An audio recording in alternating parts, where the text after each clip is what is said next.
इस बिल का समर्थन कीजिए, करोड़ों लोगों का दुआ मिलेगा। अगर आप विरोध करोगे, पूरा वक्फ बोर्ड को कब्जा करके रखा हुआ है और आम मुसलमान लोगों को जो न्याय इंसाफ नहीं मिला उसको सही करने के लिए ये बिल लाया गया है। इतिहास में आपके माध्यम से खास करके कांग्रेस पार्टी को कहना चाहता हूं, ये अमेंडमेंट आज सरकार इस सदन में ला रहे हैं, ये एक तरीके से आप लोगों ने जो भी कदम उठाया है, आप लोगों ने जो भी चाहा है वो आप नहीं कर पाया, वही चीज करने के लिए हम आज ये अमेंडमेंट प्रपोज किया गया है। अब जब मैं इसका विवरण दूंगा तो आप बिल्कुल सहमत होगा मैं जो आपके सामने में बात रख रहा हूं। और दूसरी बात, इसमें हम लोग सब चुने हुए प्रतिनिधि हैं। मैं अपना बात तर्क रखने से पहले ही बताना चाहता हूं, इस बिल का समर्थन कीजिए, करोड़ों लोगों का दुआ मिलेगा। अगर आप विरोध करोगे, चंद लोगों ने पूरा वक्फ बोर्ड को कब्जा करके रखा हुआ है और आम मुसलमान लोगों को जो न्याय इंसाफ नहीं मिला उसको सही करने के लिए ये बिल लाया गया है। इतिहास में दर्ज होगा कि ये बिल को कौन कौन समर्थन किया है और किसने विरोध किया है, ये इतिहास में नाम दर्ज होगा। इसलिए इस बिल का विरोध करने से पहले आप सोचिएगा, करोड़ों गरीब महिलाओं का, बच्चों का, गरीब मुसलमानों का। सर, सबसे पहले मैं सर जो खामियां ये 2014 से लेकर के आज तक ये 1995 अमेंडमेंट एक्ट के बारे में मैं सिर्फ नहीं कह रहा हूं, हमसे पहले कांग्रेस के जमाने में भी कई यहाँ इस मुद्दे को लेकर के कमेटियां और अलग अलग जगह में इसका विवरण किया गया है। सबसे पहले सर 1976 में वक्फ इंक्वायरी रिपोर्ट पेश किया गया था और 1976 वक्फ इंक्वायरी रिपोर्ट में जो बड़ा रिकमेंडेशन आया मैं आपके सामने में पढ़ के सुनाना चाहता हूं।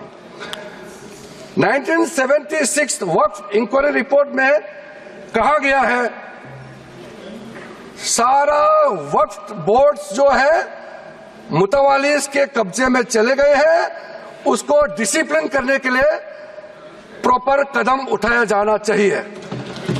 1976 वक्फ इंक्वायरी रिपोर्ट का दूसरा रिकमेंडेशन है, लिटिगेशंस और केसेस जो आपस में मतभेद इतना ज्यादा है उसको सरल करने के लिए ट्राइब्यूनल सिस्टम को गठन होना चाहिए, उस समय का रिकमेंडेशन था। फिर उसने तीसरे पॉइंट ये कहा कि ऑडिट और अकाउंट्स, वक्फ बोर्ड में ऑडिट और अकाउंट्स का तरीका प्रॉपर नहीं है, उसका पूरा प्रबंधन होना चाहिए, ये उस समय का रिपोर्ट में कहा गया है।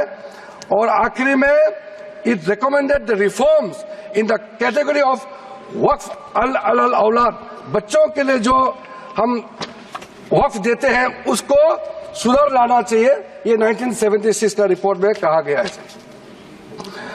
उसके बाद सर जो हम आज थोड़ा विस्तार में जिसको मैं बताना चाहता हूं, दो कमेटियों के बारे में। ये दो कमेटी कांग्रेस के समय में ही बनाया गया था। सबसे पहले high level committee under justice Rajendra Sachar, ये सर 9 मार्च 2005 में गठन किया गया था। यूपीए का सरकार आ चुके थे और ये स्पेसिफिक मुसलमानों के लिए, उनके वेलफेयर के लिए ये गठन हुआ। और सच्चर कमेटी का जो रिपोर्ट है ये हम सब मालूम है, मैं सिर्फ रेलेवेंट पोर्शन आज इस सदन में बताना चाहता हूं। सच्चर कमेटी का जो पहला रिकमेंडेशन है, इसमें कहा गया है एनुअल इनकम जितना वक्फ बोर्ड का प्रॉपर्टीज है 4.9 लाख रजिस्टर्ड वक्फ प्रॉपर्टीज, ये सिर्फ 163 करोड़ ही आमदनी जनरेट होता है। ये किसी भी रूप से जस्टिफाई नहीं किया जा सकता है और इसको एफिशिएंट तरीके से, मार्केट तरीके से, जिस तरीके से मैनेज होना चाहिए सारा वक्त प्रॉपर्टी को, अगर सही माने में उस समय उन्होंने कहा, उस सच्चर कमेटी ने, तो उस समय 12,000 करोड़ रुपया पर एनम मिलता है और उस समय जनरेट हो रहा था 162 करोड़। लेकिन मैं साथ साथ ये भी कहना चाहता हूं, क्योंकि वो कमेटी की रिपोर्ट है और मैं माइनॉरिटी अफेयर्स का मंत्री होने के नाते जो हम लोगों ने स्टडी किया है,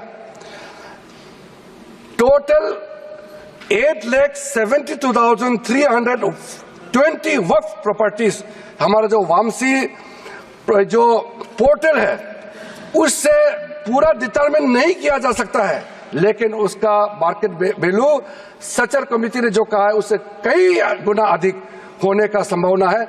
ये एक आम अंडरस्टैंडिंग का बात है, सबको मालूम है वक्फ के पास कितना प्रॉपर्टी है, वक्फ बोर्ड के पास, और कितना आमदनी है। दूसरा सर, सचर कमेटी का रिकमेंडेशन, सचर कमेटी ने, आप यूपीए का समय में ही आपने कमेटी का रिपोर्ट एक्सेप्ट किया, उसमें कहा गया कि अभी जो मौजूदा वक्फ बोर्ड है उसको ब्रॉड बेस किया जाना चाहिए। जो लोग मेंबर होते हैं, जो लोग इस कमेटी में, जिस वक्फ बोर्ड में है, उससे काफी नहीं है, इसलिए इसका ब्रॉड बेस होना चाहिए, रिप्रेजेंटेशन ज्यादा होना चाहिए। ये सचर कमेटी का रिपोर्ट का पहला नंबर पॉइंट। इसमें सर दो महिला सेंट्रल वक्फ काउंसिल और स्टेट वक्फ बोर्ड में होना चाहिए, ये भी सचर कमेटी का ही रिकमेंडेशन है। सेक्रेटरी जो होते हैं सेंट्रल वक्फ काउंसिल का, वो joint secretary level government of India का उस स्तर का ऑफिसर होना चाहिए। उसमें अंडर सेक्रेटरी का जूनियर ऑफिसर लेवल जो बनाया है उसको आप रैंक को ज्वाइंट सेक्रेटरी लेवल तक उसको उठाना चाहिए, ये उसी कमेटी का रिपोर्ट में आया है। और जो स्टेट में वक्फ बोर्ड है उसमें क्लास 1 ऑफिसर होना चाहिए। सचर कमेटी ने सीधा ये कहा है कि प्राथमिकता महिलाओं और बच्चों को दिया जाना चाहिए। हम आज का जो बिल आपके सामने में पेश कर रहे हैं, ये उसी सचर कमेटी का रिपोर्ट के अनुसार 100% हम यहाँ आपके सामने में लाया जा रहा है और आपको तो खुश होना चाहिए, ये कमेटी आपने बनाया सर। सर ये सर हमने शांति से इनकी बात सुना। अध्यक्ष महोदय जी, ये सीनियर मेंबर है, इस तरह से बीच में उठ के बोलना ठीक बात नहीं है, आपको तो नियम मालूम है।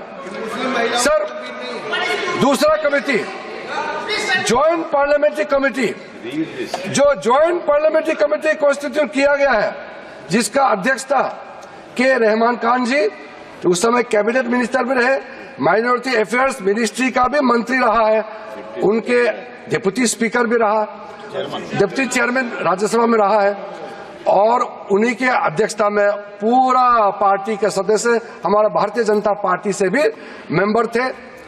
उस जेपीसी में सर सीधा वक्फ बोर्ड के बारे में कहा गया है, कोई इंफ्रास्ट्रक्चर ठीक तरीके से नहीं है, वहां मैन पावर टोटली इनसफिशिएंट है, इनकम्पिटेंट है, और फंड इतना कम है, सही मैनेज नहीं किया गया है। इस तरीके से वक्फ बोर्ड नहीं चल सकता है। यूपी की हर खबर देखने और उनसे अपडेट रहने के लिए हमारे चैनल श्रेष्ठ यूपी को सब्सक्राइब और लाइक करें, साथ ही बेल आइकन को दबाना न भूलें, जिससे हमारे हर वीडियो की जानकारी आप तक पहुंचती रहे।